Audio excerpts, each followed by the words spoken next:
తెలంగాణ సంస్కృతిలో కళ్ళు ఒక భాగం. చాలామంది తాటి ఈత కళ్ళును ఇష్టంగా తాగుతుంటారు. కొందరు దాన్ని వ్యసనమంటే, మరికొందరు అలవాటు పడిన ఓ సాంప్రదాయం అంటుంటారు. ప్రకృతి ప్రసాదించిన అమృతమని చెబుతుంటారు. పట్టణాల్లో నివసించేవారు సైతం పల్లెకూళ్ళ నుంచి వచ్చే తమ బంధువులు, స్నేహితుల ద్వారా కళ్ళును తెప్పించుకుంటారు. అయితే ఇలా తీసుకొచ్చే క్రమంలో కొన్నిసార్లు ఇబ్బందులు తలెత్తుతాయి. ప్రైవేట్ వెహికల్స్లో అయితే ఓకే, కానీ పబ్లిక్ ట్రాన్స్పోర్ట్ అయిన ఆర్టీసీ బస్సుల్లో కళ్ళును తీసుకెళ్లొచ్చా? ఇదే విషయంపై ఓ మహిళ యవ్వారం చర్చకు దారితీసింది. వివరాల్లోకి వెళితే, నల్గొండ జిల్లా కట్టంగూరుకు చెందిన ఓ మహిళ కళ్ళు బాటిళ్లతో నల్గొండ బస్సు ఎక్కింది.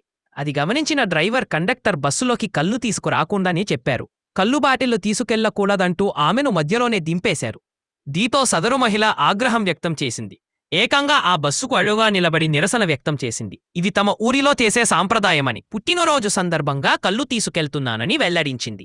కళ్ళు తీసుకెళ్తుంటే నువ్వెవ్వరు నన్ను ఆపేదంటూ కాసేపు హల్చల్ చేసింది. సమాచారం తెలుసుకున్న ట్రాఫిక్ పోలీసులు ఘటన స్థలానికి చేరుకుని ఆమెను శాంతపరిచారు. అనంతరం బస్సు అక్కడి నుంచి వెళ్లిపోయింది. అయితే అందుకు సంబంధించిన వీడియో సోషల్ మీడియాలో వైరల్ అవుతుంది. ఆర్టీసీ బస్సులో కళ్ళు తీసుకురాకుండే రూల్ ఏమైనా ఉందా? కళ్ళు బస్సులో తీసుకుపోవడాన్ని ప్రభుత్వం నిషేధించిందా? ఈ విషయంలో ఆర్టీసీ యాజమాన్యం స్పందించాలని కొంతమంది నెటిజన్లు కామెంట్స్ చేస్తున్నారు. ఇలా ఆ మహిళ యవ్వారం ఇప్పుడు కొత్త చర్చకు దారితీసింది. ఇక రూల్స్ విషయానికొస్తే, తెలంగాణలోని బస్సుల్లో కళ్ళు తీసుకెళ్లటం నిషేధమంటూ స్పష్టమైన నిబంధనలు లేవు.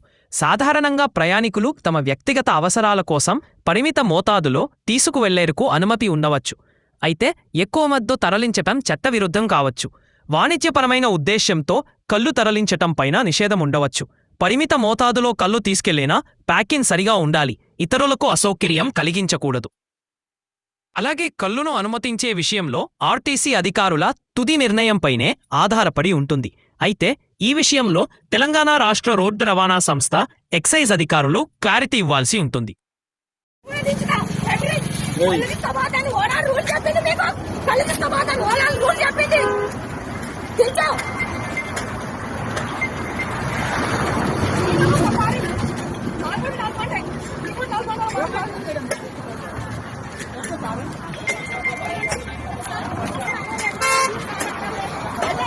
బసరా కళ్ళు తీసుకోపోవాలట.